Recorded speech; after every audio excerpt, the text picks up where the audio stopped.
So it goes back, according to Islamic teaching, remember the caliphs, Christians, but it was not sanctioned. If you look at, let's say, the 1800s, to really underscore the non-Islamic world, they're at war. Now, even though it's perpetual and talk about whatever the topic may be, it's not some operation, because it's been around 10 years. And they kind of get that part. But even when it was founded right around... Obviously, there's a lot of overlap between what we do and being that you're a Brit. Is it as bad as all that, what we hear? So I'm from America, and what we hear about America, I mean, we have our own problems with Islam and Islamism and other issues, and we see what's happening in Europe in general, but it seems like the United Kingdom or Britain is kind of like the creme de la creme of absolute madness. So is that true, and can you speak to it? Yeah, I mean, you've been there, but you haven't seen the worst parts No. of worst parts. I got out real quick. It is bad. It's as bad as people think it is. It might even be worse than people think it is in the United States. And we're here in Hungary, which is obviously, you know, very, very different society. It feels very Christian here. What we're seeing in the UK, aside from the fact that we obviously have this growing Muslim population, it's growing because the birth rates are higher, but it's also growing because it's constantly being topped up by immigration, especially illegal immigration that's coming across the channel. But the Muslim population is projected to grow and actually to be the dominant religion by the end of the century. And that inevitably transforms politics. And the Muslim population are already, you know, large, but still, relatively speaking to the rest of the population, quite small. But even with such small numbers, are already determining what non-Muslims can do and say. So we still have a teacher from a school in Batley that showed a picture of the Prophet Muhammad, the Islamic Prophet Muhammad. I have to get out of the habit of saying that, the Prophet Muhammad, to his class. That was around 5 years ago, and he's still in hiding with his young family, chased from his home. We've seen the case of a guy who burned a Quran as an act of protest outside of the Turkish embassy. The Crown Prosecution Service tried to get him done for having offended the institution of Islam, which is not a crime. This is the part of the state that is responsible for deciding what gets prosecuted and what doesn't. They obviously couldn't charge him with it because it wasn't a crime, so they got him on something else. He appealed that. It was quashed. And then the Crown Prosecution Service refused to accept the fact that he'd won his appeal and went after him again, effectively trying to get him for blasphemy, breaking a blasphemy law. Let me ask you real quick, because I always hear this. So when we hear, for example, that the UK government is doing this sort of thing, is it fair to say that that's because there's a lot of Muslims in the UK government and they're possibly the ones who are really spearheading this kind of thing? I mean, it could be that, but I also think that this is something that has affected non-Muslim psychology more broadly. Yeah. So there's a lot of self-censorship. Right. I mean, one of the things that I like to use as an example is that all non-Muslims do not believe that Muhammad was telling the truth. They effectively believe that Muhammad was lying or he was crazy. Yeah, it's like the Jesus thing, either he's Lord, liar, or lunatic. Yeah. The same thing applies to Muhammad. And anyone who is not a Muslim believes that. Yeah. But if you say that, people stiffen in their chairs and clutch their pearls, because they feel instinctively that they're saying something that is verboten, that they're not supposed to say. Right. And that's because the Muslim community is very politically active. It's increasingly politically active. We've just seen how important Muslim sectarian politics is becoming. We've got independent MPs, we've got a lot of councils that have councillors that represent sectarian issues, representing a particular sort of ethnic, religious demographic. We've seen this in the recent by-election in Gorton and Denton, where there was sectarian campaigning in Bengali and in Urdu. They're increasingly influential in our politics. And the British police have this approach, and not just the police, but also the justice system, the authorities have this sort of two-tiered approach, where anybody who kicks off, anybody who is the most aggressive, the most offended, is the one who gets pandered to, and the victims are the ones who are actually targeted. So we had this case of a guy who he works for the campaign against anti-Semitism, a guy called Gideon Falter. Many people will have seen the video, it went viral. I think it will go down as a historic video, where a police officer tells him that because he's visibly Jewish, he has to leave the area because, this crowd might kick off. So I'm curious to know how you see this in the context of Islamic history more generally. How do you understand what you're seeing? Because I know you've said before that if Western countries behave in a way that is kind of weak and servile, then actually that just encourages more dominance from the Muslim community, rather than, if we were strong like Budapest is and Hungary is, then actually we would have less of a problem. Well, yeah, I mean, this is why actually what we're talking about, England, for example, it even impacts me more in the sense that it just seems more insane than to the average person, because I'm so in tune with the history that preceded all that sort of thing. And so it's like it's complete topsy-turvy of what was the established norm, which was, we have a civilization and a religion and a culture and a heritage that we're going to die for. And those people have for a millennium or over been attacking us for it and have conquered and subjugated and swallowed up the majority of what was once Christian land. Okay, so that's how they saw it. And they fought constantly, crusades and even non-crusades. Sometimes they won, sometimes they lost. So that's why when we fast forward to today and I see Muslims are now actually at their weakest point compared to historically when they were the more dominant force. But here they're weak, and the West is so powerful by every metric, financially, technologically, militarily, and all of a sudden these Muslims are taking over. And so what is that? How does one understand that? And it's obviously because of it's not just forgetting history, and we know the adage, of course, those who forget history are doomed to repeat it. It's not, that's one little element of it, but it's also, I think, the rise of all these other sorts of philosophical dementia that's impacting Western people, right? Good term. Yeah, these kind of like views that have now, and they go underneath these euphemistic kind of feel-good terms like humanism and tolerance and multiculturalism, and these have become like mantras, and everyone has to, kids in Europe or in America are born and bred. That's who you are. This is our strength, right? Diversity is our strength. And all of that, I think when you put it against a test, it all fails, and it leads to exactly where we're going right now, which is why it's just suicide, right? You've facilitated this kind of philosophical awakening, the antidote to that historical dementia, by informing people actually of the real history of Christendom and how so much more of the world, the Middle East, Africa, was Christian. And that the Christian lands were shrunk to this tiny little oasis in Europe. And that creates a very different philosophical perspective in terms of how people think of, what they're defending, what Europe actually is, the fact that, we still have persecution in the Middle East today, and the numbers of Christians continue to dwindle. Why do you think it is that Western countries, and particularly Western leaders, have forgotten that history? I mean, it seems like it's a conscious act of forgetting, that we've lost a sort of a broader understanding of who we are and where we're situated in history and what's at stake here and how the West actually historically relates to Islam. Yeah. I mean, we're sitting right now in a building that is on top of an Ottoman wall in Europe. Yeah. I think, there's various answers, and throughout the years my views have changed, and I've now reached the point basically that what has happened, this thing that we're describing, is by design. It's just too organized for it to just be some natural organic development. And by this thing I mean, of course, what we're referring to, this sort of conscious Western abnegation of its own history and heritage. You could, depending on where you want to trace it, but it all seems to start, of course, as all things do, all bad things, in the 1960s. Okay, and I see this from an academic point of view. Yeah, well, I see this especially in an academic context. It was at that point where, so up until the 1960s, if you read a scholarly book written by a scholar, an Orientalist as they were known, talking about the Islamic world, they would have been objective and fair, but they would have, at least, they would get what we're talking about. Of course, it was Muslims did this and this and that and the other thing.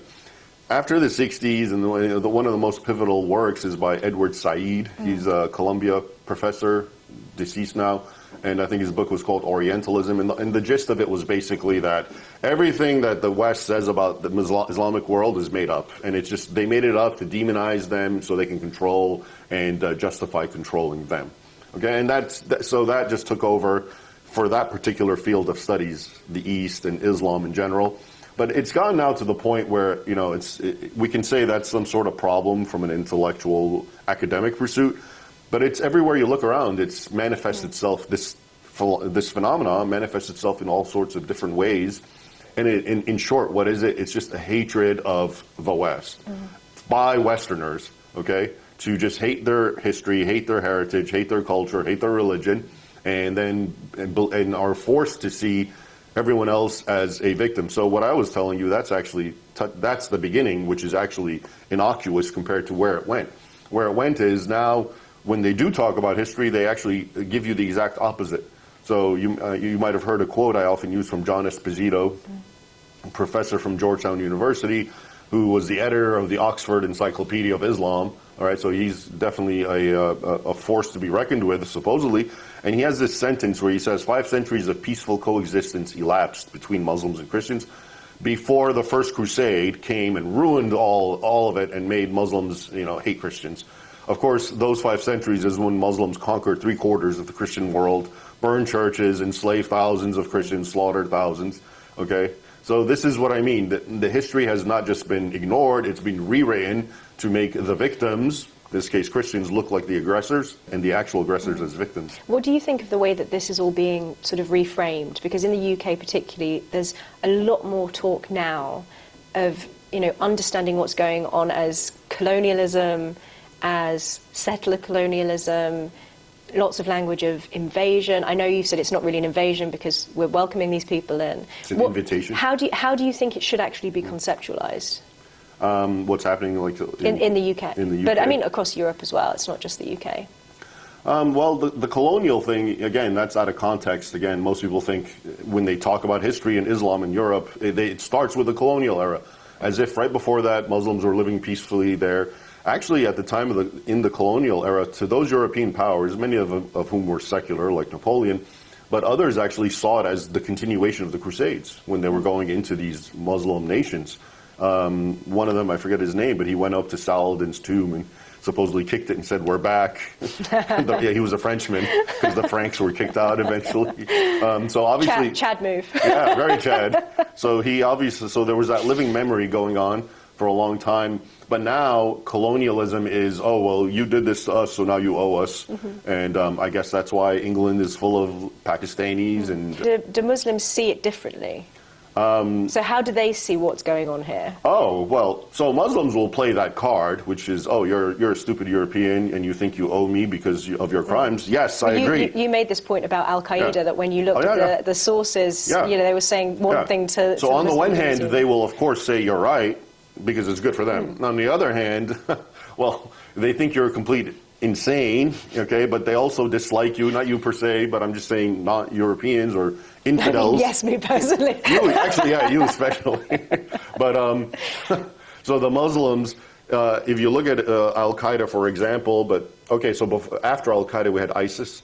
They were I liked them because they were very frank and refreshing. They just didn't lie. And they said, hey, we're fighting you not because of what you did, but because you're an infidel and we have to kill you. Okay? Al-Qaeda before them and most Islamic groups before and even after ISIS, they play the game, which is, yeah, we'll blame you for colonialism, etc. But then amongst each other, we'll talk about how you're a dirty infidel and we got to kill you. Okay? So that's definitely still the case going on now, that phenomena. But it's just human nature. This isn't like some grand scheme that Islamic organizations come up. It's just they go in there and they realize, oh, these people think they owe me something. Okay, I'll go with it. Well, let me ask you about this Ahmed al-Shara, the guy from Syria, now the leader of Syria. He's just come and met with our Prime Minister, and there's this, footage of them on the streets of Downing, on the steps of Downing Street and everything, shaking hands, whatever. How is that perceived by the West's enemies, that this guy is, what was he, the founder of al-Nusra in Syria, and now he gets to put on a suit and come to Downing Street, and you've talked about the impact of being weak in the presence of a bully. What is that signalling to the Islamic world, that we've got our Prime Minister sort of getting cozy with this guy? Well, I have an old theory that, I call it the bully, the ground, schoolyard bully theory, which I believe really totally applies to the Islamic mentality. And it's the exact opposite of how Westerners approach them. And it's basically, what's a bully? You're in school, you're in high school or whatever, elementary school. A bully starts testing you out, right? First he starts with a snide remark, you ignore it, and then maybe a little shove comes, maybe you ignore it. then maybe a punch comes, and then before long you're basically his slave. Beheaded. Yeah. In an Islamic context, yeah. But if you punch him in the nose, then all of a sudden he becomes like your best friend, and he respects you. And I submit to you that is the Islamic mentality completely. Okay, so, and that's why when you bring, these polite, diplomatic, multicultural, open Westerners, and you put them with Muslims, that's a horrible mixture. Because the Muslims, when they see that, that's like, oh, you're weak. Now I'm going to start pushing you around, and I'm going to expect more, which is what happened when you were describing, the Quran burning, right? Same thing. I was in Denmark. Same story. One guy burns the Quran. They flip out. Therefore, the guilty guy is the guy who's exercising his free speech rights or freedom of expression rights. Okay, so when they do that, and you actually capitulate and appease, that is just a signal that now hey boys, let's take it up another notch.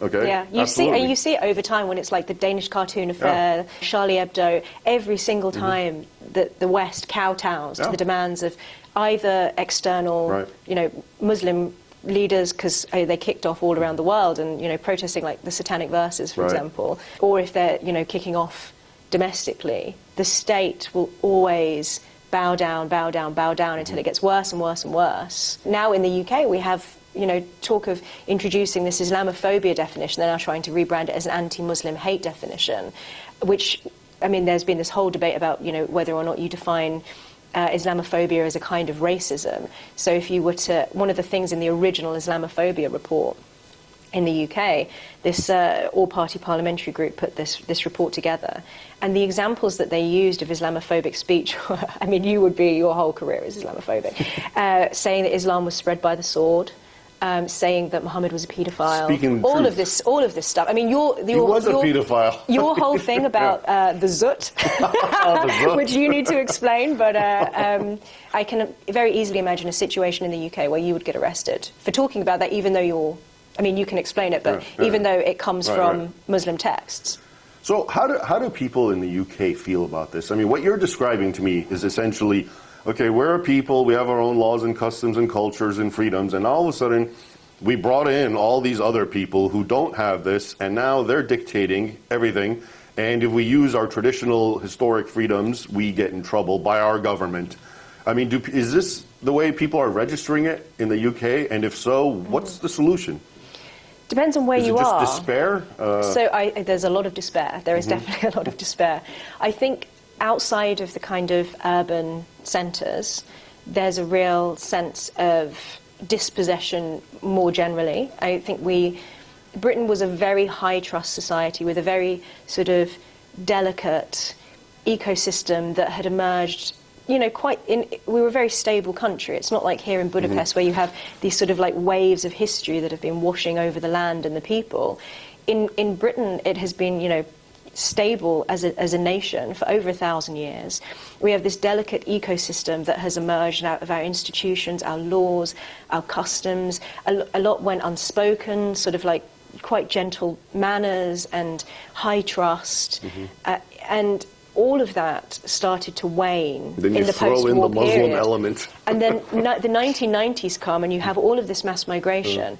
And it's taken us a really long time to even be able to find the language to articulate any way of pushing back against this. And we have this whole sort of like crisis of authority and legitimacy around, the liberal state enforcing any kind of culture whatsoever on anyone who comes in. So we've had this sort of like multiculturalism where we've just withdrawn and said you don't need to integrate, and you can continue basically doing whatever you want.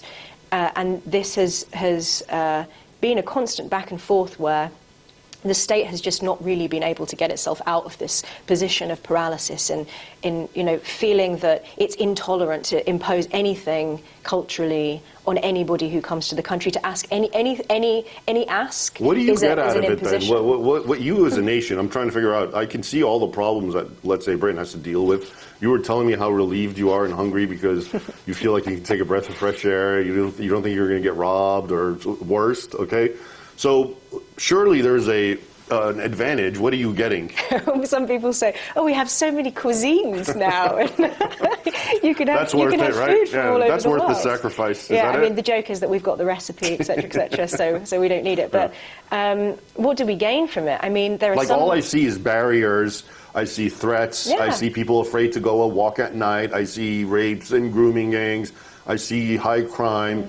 So, you know, we've been told multiculturalism and diversity is our strength, and it's such a But great it's not. thing. It's a lie. Okay. And people so there's know nothing it's a to be lie. gained, especially now that you have the recipe. This is a problem of the elite, Mm-hmm. of the political, cultural, and intellectual elite. The people are not happy about this, and actually, I think people have been, you know, much further ahead in being able to articulate their feelings about this Mm-hmm. because they're not caught up in all of this kind of fluffy academic civil service jargon and all normal. the various Yeah. sensitivities. They're normal. They have common sense. They see what's going on. They don't like it. All it's done is fragment and break down our society, and now it's actually a threat to our democracy, preventing people from being able to say what they think. And I mean, I said this to you. I think this is the great symbolic or metaphor, is that outside of our parliament, now we have a lot of these sort of like anti-terrorism defensive architecture barriers all over the country, but, you know, particularly around Westminster. And they've put this new sort of anti-terrorism giant, ugly, hideous barrier up outside of our parliament building, which is really striking because I walked down to see the parliament here in Budapest. And you can just walk right up to it. There's no defensive architecture whatsoever because it's not needed. But we have this great statue of Richard the Lionheart outside of Parliament, holding his sword aloft. And now he's behind this enormous anti-terrorism barrier. And I just think it's such a sort of symbolic, metaphorical thing. But, I mean, we have people whose lives have been ruined by this. And there's a guy who recently went to the United States because he was from a Muslim background, converted to Christianity, got kneecapped, hospitalized, had his life ruined, eventually has had to flee to the United States because the British state just simply couldn't keep him safe. I mean, how do you see that in the context of Islamic history? Like, where is that heading? This is just unprecedented. There is there's no parallel to this. There's just, you know, Europeans, Christians, or even non-Muslims in general being weaker than and therefore being subjugated by Muslims, or being as strong or stronger and being able to defend against and sometimes even go on the offensive. This, you know, is so just insane to understand that, you know, like I said, Muslims are so weak at this moment, and that's why you have to understand everything that's happening. And this is why sometimes when I hear people, Europeans or Brits, complaining about Muslims, I don't think they're really directing their anger at the right source. Muslims are Muslims; they just do what they do. So how do you diagnose the problem, and what do you think we should do about it? How do we fix it?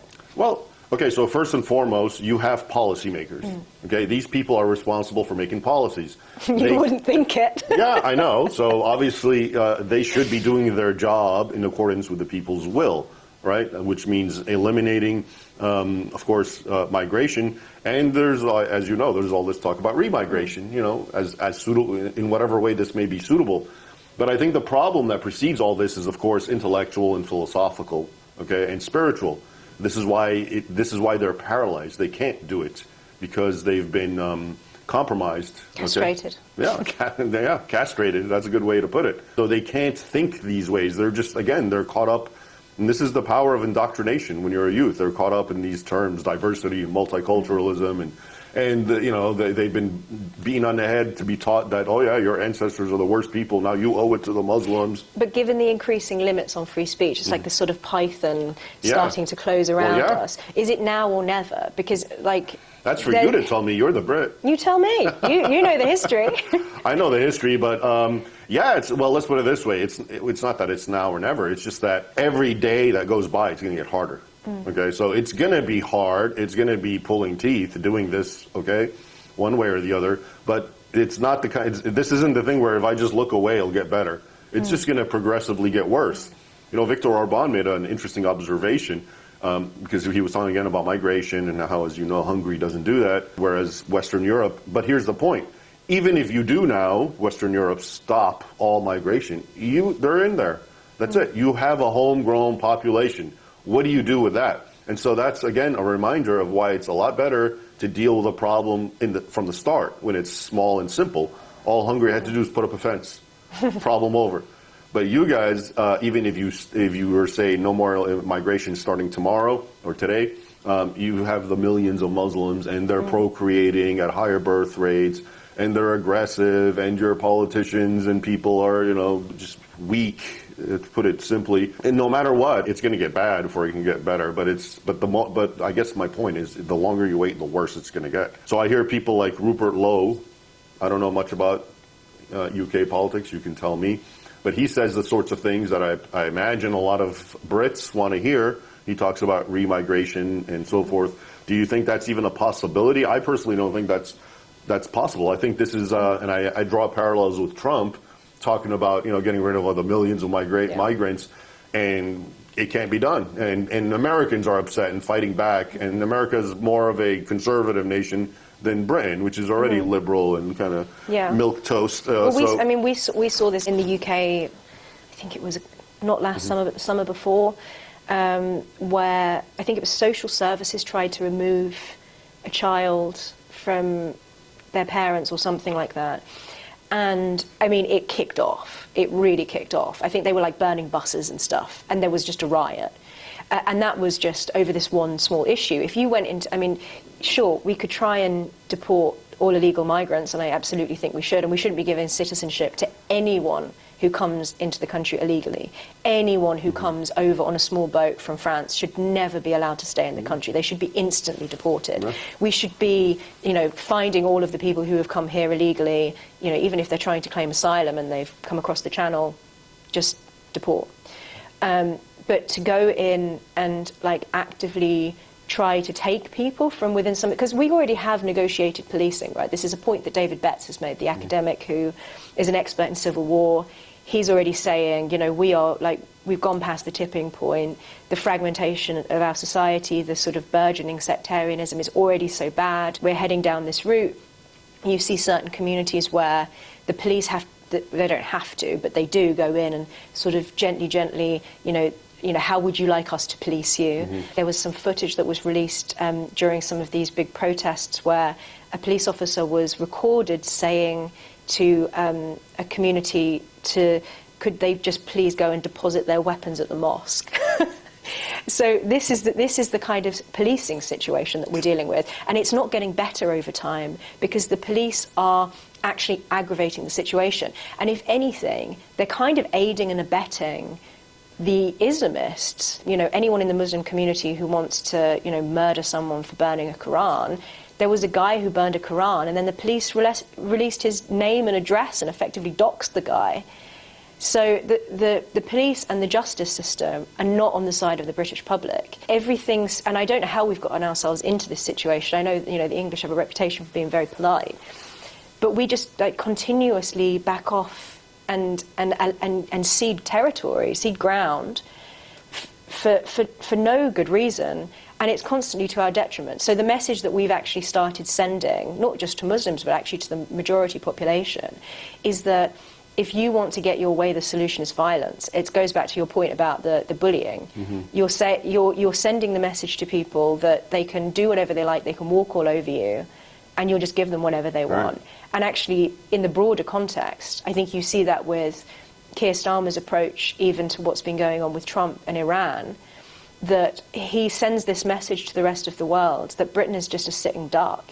We couldn't even deploy our military. We didn't even deploy our own ship to go and protect our RAF base in Cyprus. The French sent a ship, which is a historical humiliation. It just sends this message to the rest of the world that Britain is one giant doormat. And now people are saying, like with remittances or whatever it's called, that people are coming and are kind of looting us, like we're just here to be taken advantage of. The British people are sick of it, but the state's not on their side, so it's becoming increasingly risky to actually air your opinion. It's risky because the state won't protect you from the people who might try to chop your head off, but it's also risky because the state might arrest you. Yeah, exactly. This is what I mean. When I first started hearing about these stories, I thought it was like not real. It was a joke that the European authorities are essentially clamping down on people who are just expressing free speech, which is true too, by the way. Okay, so last question: where do you see England? Realistically, not where do you want it to be? I know where you want it to be, but where do you see it in, let's say, 30 years? Oh God, I mean, I don't like to think about it because it's too upsetting. I'm naturally quite pessimistic. Me too. I get quite upset thinking about it because I think about, you know, the England of my childhood, the England of my dad's, you know, childhood, my grandparents, and, you know, my grandparents fought to defend our country and to keep it free. And we had a case recently on the television show where a veteran said in an interview on mainstream national television that, and he'd fought in World War II, one of the last remaining living veterans, and he said it wasn't worth it. And I saw that, the host said, "I'm sorry you feel that way." Yeah. But Racist. I mean, you could see how uncomfortable they were that this guy had said what everybody else is thinking. The demographic projections are bad, right? So, I mean, bad for the native British community. We're set to be a minority by 2060. So that's within my lifetime. And I think a child born today, by the time they're my age, will be living in a country that has been completely transformed. And the thing that I'm concerned about is that people don't realise that our liberal, so-called secular, I mean, Britain isn't really totally secular because we have an established church. We're not secular in the way that the United States is. That culture that has allowed us to have the freedoms that we have, that has allowed our liberties to flourish, is distinctively Christian. It doesn't exist anywhere else in the world because it doesn't exist outside of a Christian context. It requires those Christian foundations for all sorts of theological reasons that are too much to go into now. And if you see, as we are seeing, Islam projected to become the dominant religion, Islam has a very different view of the relationship between religion and politics. We're not talking about Islamism here. Like, even Islam itself is a totalizing religion. Right. It does believe in religious law, in using public authority to save men's souls. And that is very un-English. It's very un-Christian. I mean, there are Christians, of course, throughout history, even in the United States, Puritans who thought otherwise. But the English tradition is not like that. And that's the reason why we had, you know, these liberties grew and flourished in the United Kingdom. And I think as you see an increasing dominance of Islam within our liberal democratic politics, that changes the character of liberal democracy. I mean, I'm not entirely sure that, you know, it won't remain liberal democracy. It will just become this kind of sectarian voting where certain ethnic communities have representatives. We're already kind of starting to see the beginning of that now. Exactly. Then the whole system will change. So my fear is that within my lifetime, I'm fairly sure that I am going to see my country completely transformed. The British people already feel bereft and dispossessed of their inheritance. Nobody wanted this. Nobody consented to it. Everybody voted against it. The majority of British people continuously, when polled, don't want mass migration. Again, they're against it at the ballot box. It continues to happen against their will. It's being imposed on the population. You know, people want to live in a high trust society like the one that we're in, you know, today in Budapest, which is, I have been so bowled over by how, you know, freeing it feels to not be worried about getting robbed every time you go out in the street. So I think that, and I know this is something that Americans care about, so if you have an American audience, it's kind of a plea to you guys. America is doing us a real service by standing up for our freedom of speech and making that into a diplomatic issue, and by making mass migration into a diplomatic issue, and by emphasising our shared civilization, because the British people need help in standing up for protecting their inheritance, because the establishment is really rigged against us. So I get upset when I think about it. I'm worried about it. It's worth fighting for, because it's what we have in the United Kingdom is such a treasure. It's such an aberration in the history of mankind. And for us to throw that away I mean, it is the greatest possible of all historic betrayals. Absolutely. Downer. Sorry we have to end it on such a high note, but well, Emma, thanks for joining me and Thank you for having your me. brutal honesty, which I think is actually very important. People need to hear the truth. I think it's part of the problem is people keep sugarcoating it, but the more they see the reality of it, I think the better, the chances that won't come to pass. So I hope so. Thank you for joining me again. Keep your head attached to your body and keep fighting the good fight. I will. Thank you.